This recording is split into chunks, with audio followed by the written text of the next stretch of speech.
May mga lihim ka bang gustong sabihin? O mga sikretong gusto mong aminin? Halika't ating pag-usapan sa Main Confessions.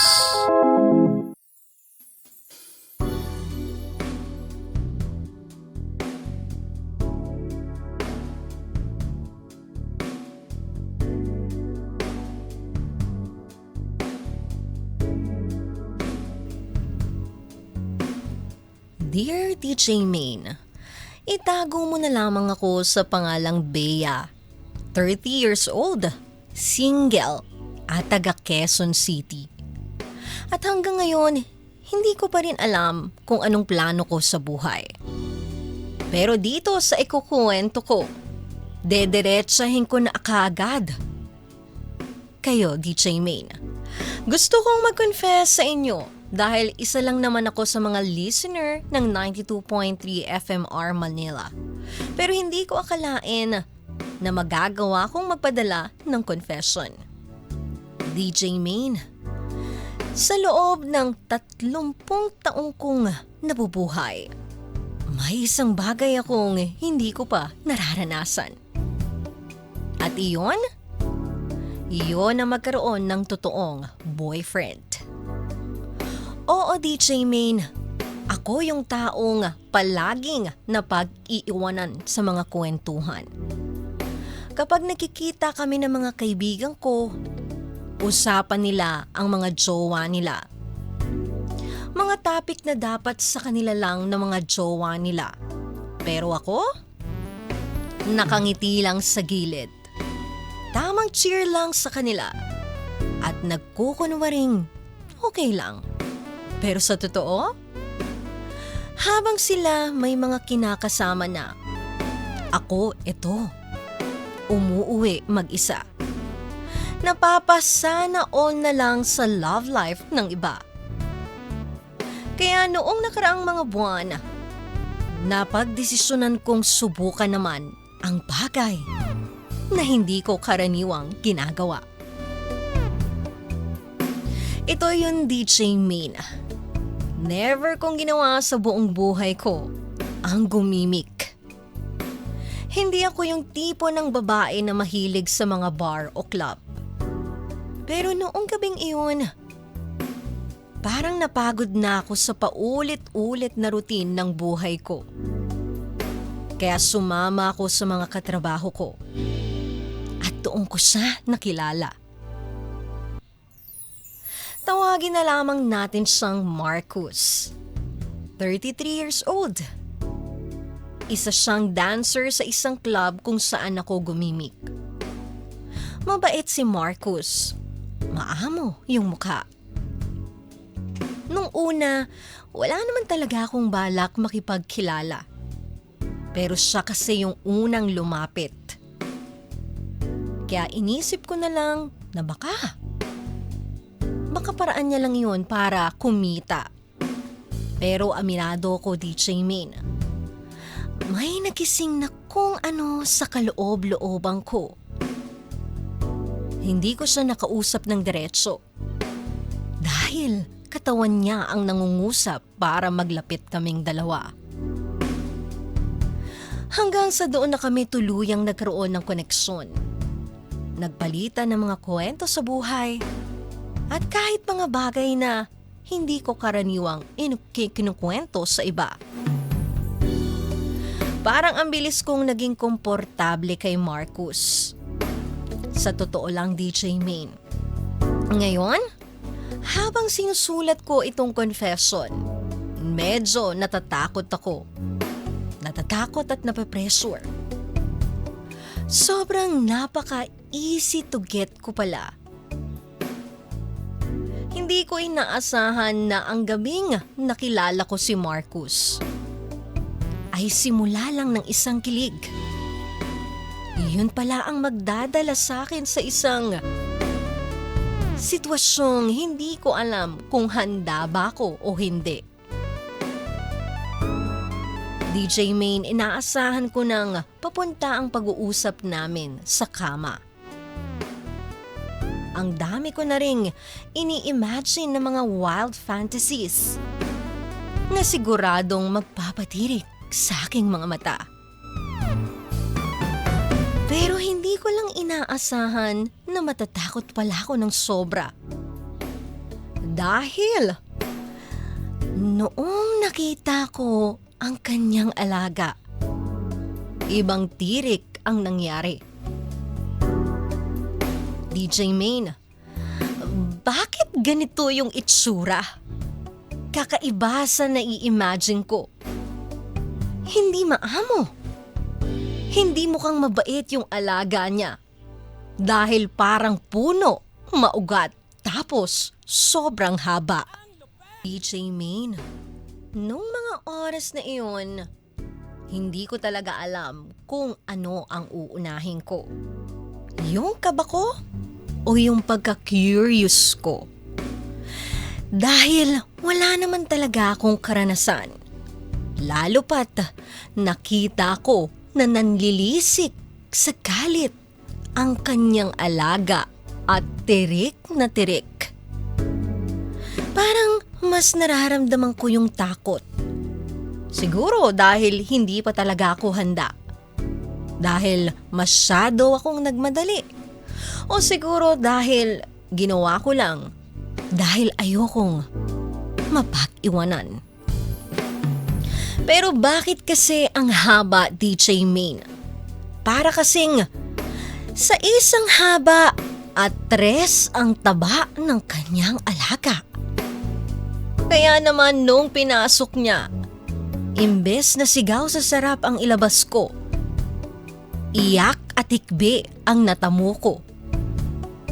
Sobrang sakit, DJ Maine. Ilang beses niya akong tinanong kung gusto ko pang ituloy. Pero lumaban lang ako. Iniisip ko na baka gumaan din sa pakiramdam. Hanggang siya na lang ang naawa. Itinigil naming pareho. Noong natapos ang gabi, imbes na kilig ang maramdaman ko, parang may kakaibang bigat sa dibdib ko. Wala naman talaga siyang ginawang masama sa akin. Pero pakiramdam ko, parang may isang bagay akong pilit na pinasok sa sarili ko kahit hindi pa ako handa. Pagkatapos ng gabing yun, umuwi na akong tahimik. At habang nakatingin ako sa salamin ng taxi, bigla na lang pumatak ang aking luha. Dahil ang tagal kong hinintay ang araw na matanggalan ng first time. Bakit parang imbes na mawala ang insecurity ko, mas lalo pa itong lumaki?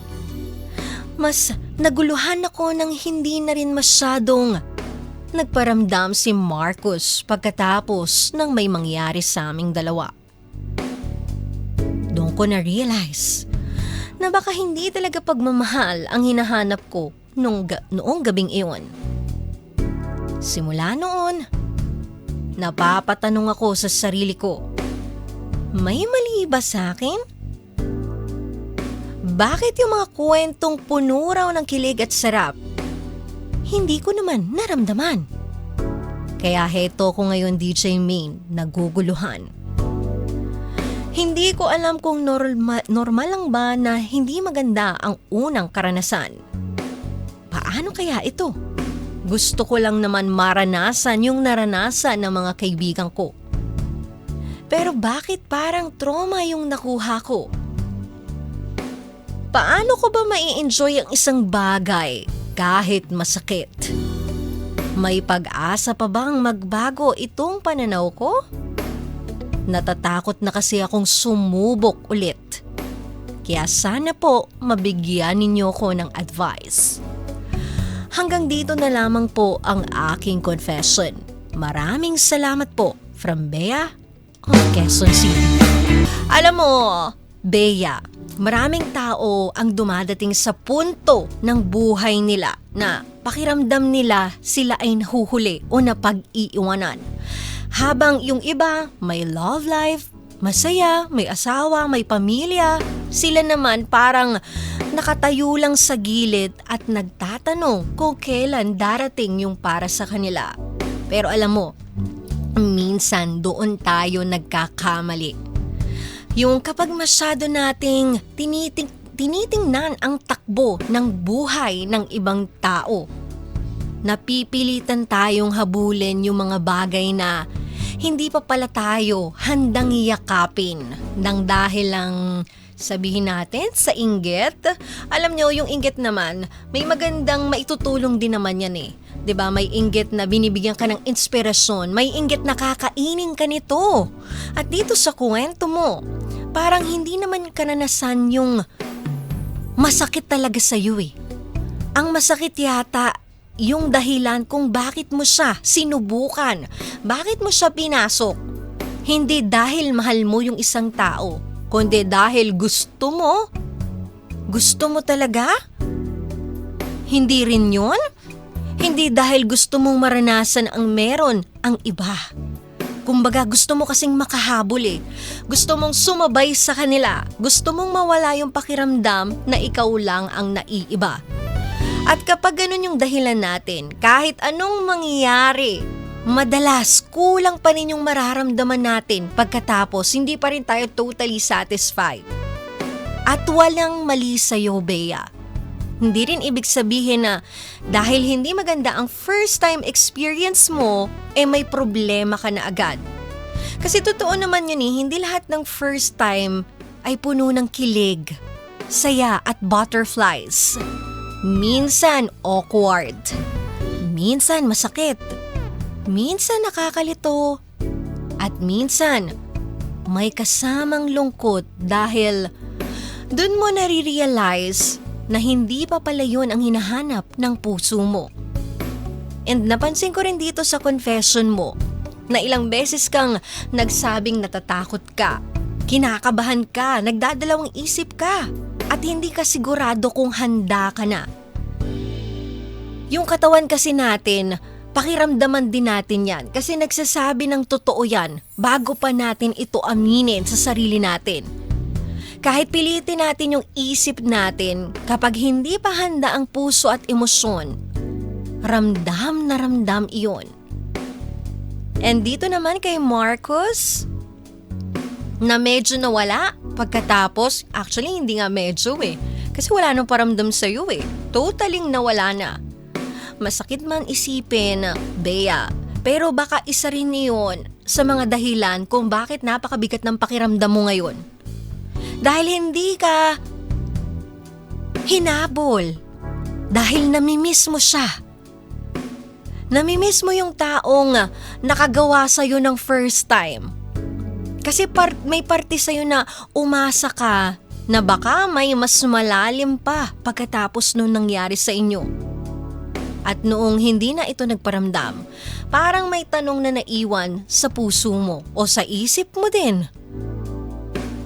Pero Bea, huwag mong gawing sukatan ng iyong halaga as bilang tao, bilang babae, yung isang gabi, isang tao o isang karanasan. At hindi naman mababawasan yung pagkatao mo dahil hindi naging maganda yung first time experience mo. Hindi rin masisira ang pagkakataon mong magmahal at mahalin ulit ng dahil lang dun sa nangyaring iyon. At hindi ibig sabihin na habang buhay kang matatakot. Minsan kasi ang kailangan lang natin, tigilan yung pagmamadaling habulin ang mga bagay na sa tingin natin na dapat meron tayo kasi sa edad natin, yung iba nga meron eh, 'di ba? Tandaan mo, walang deadline ang pag-ibig. Walang deadline ang pagiging handa at walang premyo para sa taong unang nakaranas. Ang mahalaga, kapag sumubok ka ulit balang araw, ginawa mo iyon dahil gusto mo na. Dahil komportable ka, dahil pinagkakatiwalaan mo yung taong kasama mo. At dahil masaya ang puso mo. Hindi dahil natatakot kang mapag-iwanan o hindi makasabay. Kasi ang totoong pagmamahal, hindi ka pipilitin makahabol. Hahayaan ka nitong dumating sa tamang oras mo. At sa lahat ng nakikinig ngayon, mga ka-vibes, tandaan natin, hindi porket nauuna ang iba, nahuhuli ka na. May kanya-kanya tayong timeline. At ang pinakamagandang bagay sa buhay ay dumarating hindi kapag desperado natin itong hinahanap, kundi kapag handa na tayong tanggapin ito ng buong buo. Never trade your peace just to keep up with someone else's timeline.